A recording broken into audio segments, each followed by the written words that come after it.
심장이 멈추는 듯한 기분이 들었다. 이정후가 배터박스에 들어서는 순간부터 나는 정말 긴장했다.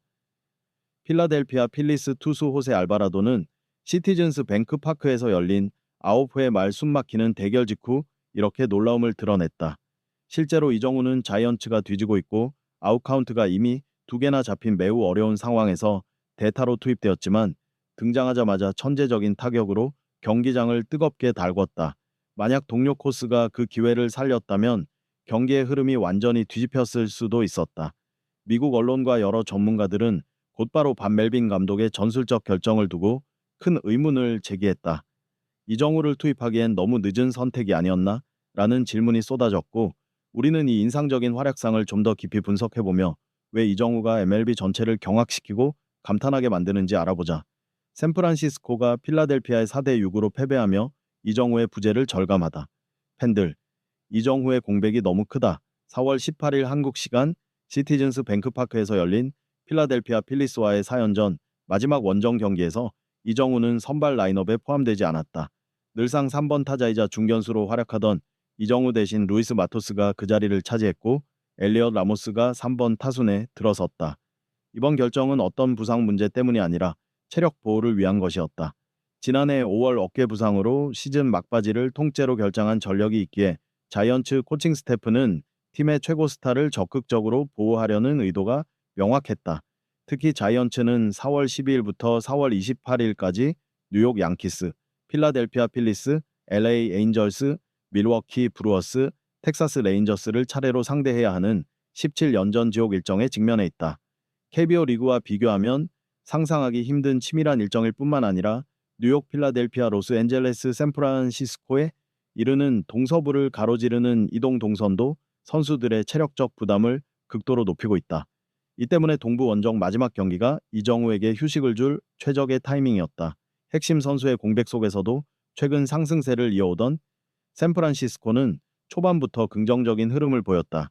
1회 초 엘리엇 라모스의 멋진 두루타와 매트 체프먼의 적시태 힘입어 기분 좋게 선취점을 올렸다. 그러나 곧바로 홈팀 필라델피아가 방역에 나섰다. 필리스 타자들은 자이언츠 투수들의 볼넷 허용과 연속 안타를 효과적으로 묶어 단숨에 5점을 뽑아내며 5대1로 승부를 뒤집었다. 극적인 출발 이후 두 팀은 안정된 마운드와 수비력으로 쉽게 추가점을 허용하지 않았다. 6회 초가 되어서야 자이언츠가 다시 공세를 펼치며 득점 기회를 잡았다. 엘리엇 라모스가 필리스의 수비 실책으로 출루했고 곧바로 매트 체프먼이 투런 홈런을 터뜨려 점수를 3대5로 좁혔다. 하지만 필라델피아는 8회 말 브라이스 하퍼의 볼넷에 이어 에드문도 소사의 희생플라이로 한 점을 추가하며 6대3으로 다시 달아났다. 9회 초 점수 6대4로 필리스가 앞선 가운데 자이언츠가 마지막 기회를 잡았을 때 아웃카운트는 이미 2개가 올라 있었다. 거의 승부가 기운 상황이었지만 밥 멜빈 감독은 이정우를 대타로 내보내며 타격감을 이어가게 만들었다. 결정적인 이 장면에서 필라델피아 필리스 투수 호세 알바라도는 며칠 전 이정우에게 뼈아픈 한 방을 얻어맞은 기억 탓인지 특유의 냉정함을 잃었다. 최고 시속 161km에 달하는 위력적이고 까다로운 패스트볼로 유명한 왼손 투수이지만 이정우와 맞서는 순간부터 표정에는 긴장감이 역력했다. 풀카운트 3볼 2스트라이크까지 몰린 살얼음판 승부에서 단 한 번의 실수도 치명적이라는 사실을 알바라도도 잘 알고 있었다. 며칠 전과 같은 악몽이 재현될 수 있다는 두려움에 알바라도는 결국 주무기인 패스트볼 대신 160km의 강력한 싱커를 선택했다. 그러나 불안정한 심리 탓인지 평소처럼 예리함이 살지 않았다. 반면 이정우는 놀라울 정도로 침착함을 유지했고 날카롭게 궤도를 읽어낸 뒤 정확한 스윙을 선보였다. 공은 크게 바운드되어 필라델피아 유격수 트리아 터너 쪽으로 향했다. 뛰어난 수비력을 갖춘 터너였지만 예상치 못한 바운드 때문에 이 공을 처리할 수 없었다. 이는 곧 이정후가 만들어낸 압박감이 몰고 온 결과이기도 했다. 알바라도의 결정적인 순간 실투를 이끌어낸 것이다. 이정후는 이 인필드 안타로 자이언츠의 방역의 불씨를 살렸고 결국 자이언츠가 승부를 뒤집지는 못했지만 그가 보여준 임팩트는 대단했다. 단지 그가 존재했다는 사실만으로도 베테랑급 투수인 알바라도의 자신감을 꺾고 팀의 마지막 기회를 마련해줬다. 이정후는 충분한 휴식을 취하면서도 뛰어난 타격감을 잃지 않았음을 또다시 입증했다. 필라델피아전 4경기 동안 15타수 5안타로 타율 333, 3타점 3득점 2루타. 이 계란은 성적을 거두며 자이언츠 라인업에서 대체 불가능한 가치를 증명했다. 이번 경기에서 두 팀 모두 6안타씩을 기록했지만 결정적인 순간 득점을 뽑아내는 능력의 차이가 승부를 갈랐다. 특히 승부처에서 단 한 번의 안타가 곧 팀 전체의 흐름을 바꿔놓을 수 있는데 그 순간에 이정우의 빈자리가 컸다는 것이 자이언츠 팬들의 평가다. 경기 직후 샌프란시스코 자이언츠 팬 커뮤니티에는 오늘 이정우가 있었다면 이정우의 공백이 너무 컸다 라는 아쉬운 글들이 잇따랐다.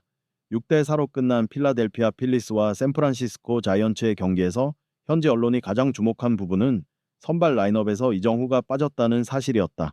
아홉 태우회 말에야 잠깐 등장했지만 그 짧은 순간에도 상대팀, 특히 왼손, 투수 호세, 알바라도에게 확실한 압박감을 심어준 셈이다. 경기 직후 인터뷰에서 호세 알바라도는 시속 161km의 패스트볼에 강한 자신감을 보여왔던 투수답지 않게 이정우와 맞설 때마다 큰 압박과 불안감이 느껴진다고 고백했다. 이정우의 능력을 잘 알고 있다. 그가 배터박스에 들어서는 순간부터 엄청난 중압감이 느껴진다. 그는 투수가 어떤 공을 던질지 순식간에 파악해버리는 능력이 있고 그래서 내 모든 구종이 읽히는 듯한 기분을 지울 수 없었다며 당혹스러운 표정을 감추지 못했다. 여섯 번째 공에서 최대한 강한 싱커를 던졌지만 결국 속일 수가 없었다. 솔직히 말해 많이 긴장했다. 알바라도의 이러한 솔직한 고백은 이정후가 비록 극히 짧은 시간 동안 뛰었음에도 얼마나 중요한 역할을 하는지를 다시금 부각시켰다. 이 부분에 대해서 샌프란시스코 자이언츠의 살아있는 전설이자 통산 762 홈런 기록을 보유하고 있는 베리 본즈 역시 MBC 스포츠 해설을 통해 아쉬움을 표했다. 이정후가 빠진 자이언츠는 공격력의 절반이 사라진 것이나 다름없다. 그는 가장 압박감이 큰 순간에 결정적인 타격을 만들어내는 특별한 능력을 가지고 있다. 오늘 경기는 자이언츠가 왜 이정후를 절실히 필요로 하는지 여실히 보여준 사례다. 아쉽게도 한 번밖에 그의 타격을 보지 못했다. 반면 필라델피아 필리스의 감독 롭 톰슨은 이정후가 선발 명단에 빠진 것에 대해 안도와 기쁨을 동시에 표했다.